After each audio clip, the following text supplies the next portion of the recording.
Love is the greatest spiritual gift that we can have. And love of disenfranchised people, love of the poor, is a great calling. This is life to them. This is life to them. This is how they live. Couldn't be any worse. She's been suffering, spending days without feeding the children. At first, when you see the sheer number of the people suffering, it's shocking, and you say to yourself, what can I do? There's too much, too many people. And then you realize that one person can do a lot. We're here to help. Yeah. We want to help you.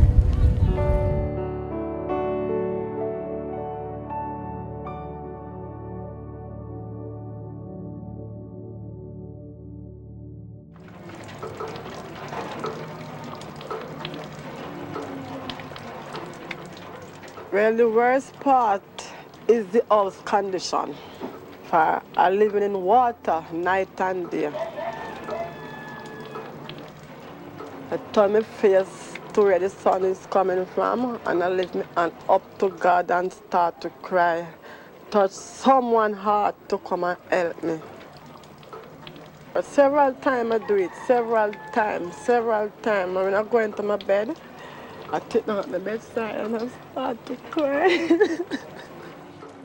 Velma Brown and her 3 sons live in one of the poorest parts of Kingston, Jamaica.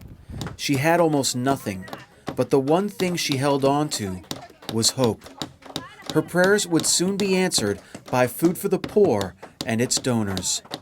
Lord, what a pretty house you get. Yeah, man, lovely, Eh? lovely.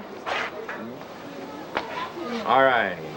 Lord Jesus Christ, we thank you for Velma and her 3 lovely boys today.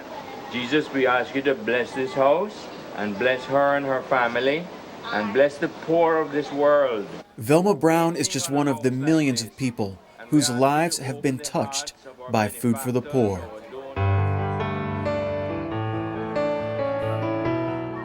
In 1982, Food for the Poor was founded by Ferdinand Mahfood, a businessman from Jamaica who yearned to help the poor of his country. I've come here today with a group to find out what do you need and to find out your new request. Since then, Food for the Poor has grown exponentially, expanding to 17 countries in the Caribbean and Latin America. Throughout its history, Food for the Poor and its donors have worked tirelessly to ease the suffering of the poor, giving them the essentials in life and offering a path to a brighter future. In 1982, relief efforts began with Food for the Poor's first shipment to Jamaica, a container filled with food, clothing, medical, and school supplies. 1985, the first Food for the Poor house was built in Jamaica. Since then, more than 77,000 homes have been built. Wish them peace and harmony in their homes. Et tout monde qui nous est là. 1995, Food for the Poor built its first school, the Tiaiti School in City Soleil, offering students in one of the poorest parts of Haiti a quality education and a healthy meal every day. 1996, Food for the Poor's efforts to serve the poor expand to Central America, including Nicaragua, El Salvador, and Guatemala. Muchas gracias por esta gran ayuda que nos dio. In the year 2000, Robin Mahfood became president and CEO of Food for the Poor. 2001, Forbes magazine recognizes Food for the Poor as the 4th largest international charity in the United States. 2004, Food for the Poor responded to a series of hurricanes in Jamaica and Grenada. 2008, the Chronicle of Philanthropy ranked Food for the Poor the largest international charity in the U.S. In 2010, a 7.0 magnitude earthquake struck Haiti. With almost 25 years of experience in Haiti, Food for the Poor was uniquely positioned to deliver aid and start the rebuilding process, moving people from tent cities into Food for the Poor homes. And in 2012, Food for the Poor celebrates 30 years of serving the poor.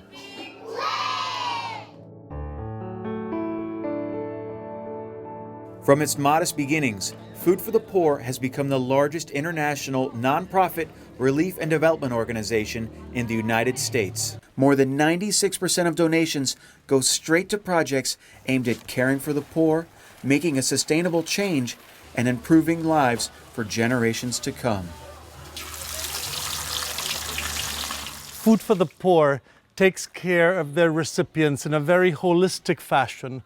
It's not just a matter of giving them food or of giving them medicines. We want them to have everything in life that will create a life of dignity and hope for them.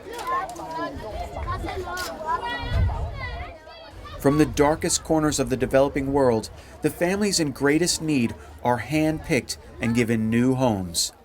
Donors like Joe and Judy Rately raise funds to build homes for the poor of Guyana.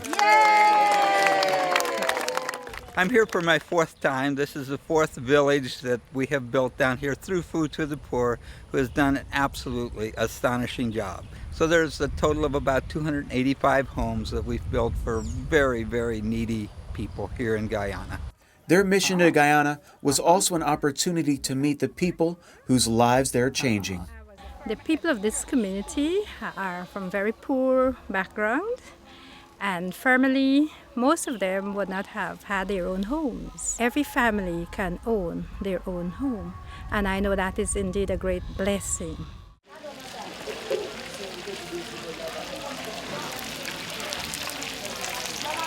From feeding centers, schools, orphanages, elderly homes, and hospitals, Food for the Poor feeds millions of people a day.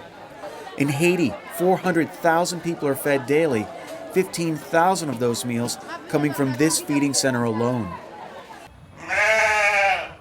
Animal husbandry, agricultural, and fishing projects provide a sustainable food source. The villages bring in usually 200 to 300 pounds of fish on a normal day. Sometimes they'll bring in 600, 700 pounds of fish. And the fish gets spread around between all the village. What is happening is that the people are eating for the first time good protein, learning how to help themselves, trading. The women are selling the fish, and the children are going to school. It's a tremendous blessing.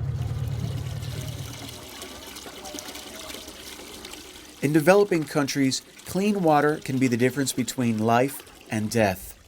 Over the years, generous donors through Food for the Poor have installed more than 1,300 wells overall and 45 water purification units in Haiti. One of the greatest causes of infant mortality is contaminated water. And for that reason, whenever we build a village, we make sure that the villagers have potable water. We're still here in Delongé, in Artibonite in Haiti, and this is the water purification system that we have put in for this community. This water purification system is run by solar power and is capable of producing 10,000 gallons of purified, clean, potable water every single day. Just 2 weeks after Executive Director Angel Loma visited Artibonite, there was a cholera outbreak. These Food for the Poor water treatment facilities were an oasis for local Haitians, saving countless lives. Sustainable change can only be made with the ongoing support of Food for the Poor donors. Corporate and individual donors have given their time and treasure to serve the poor. In Jamaica, missionaries build a house for a homeless woman and her children. In Haiti, 12-year-old donor Rachel Wheeler's desire to make a difference made headlines. A young girl from Florida is showing just how much one determined person can indeed accomplish.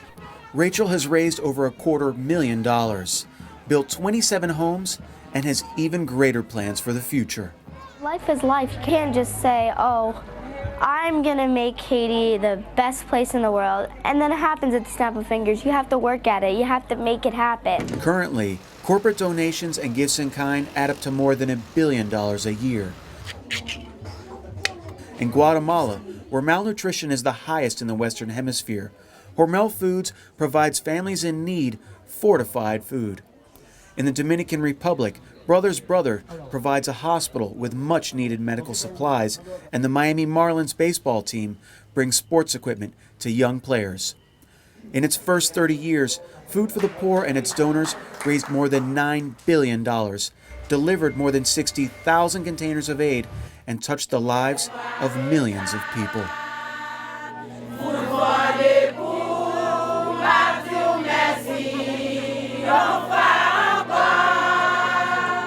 Y nosotros les agradecemos mucho por toda su ayuda. Long live Food to the Poor. Long live the workers and supporters and members of Food to the Poor. Gracias a la institución Se Pudo y For the Poor, que los que hacen posible para que estas ayudas vengan, y gracias al Señor, porque Él es el que toca los corazones. At Food for the Poor, serving the poor is not just a job, it's a calling. Jesus said, when you serve the poor, you serve me. When you visit the poor, you visit me. To the local staff that work for us, to the board of directors, to all the management, to all the workers, thank you so much. Every day that we are here working is a blessing to us. It's a real blessing to us.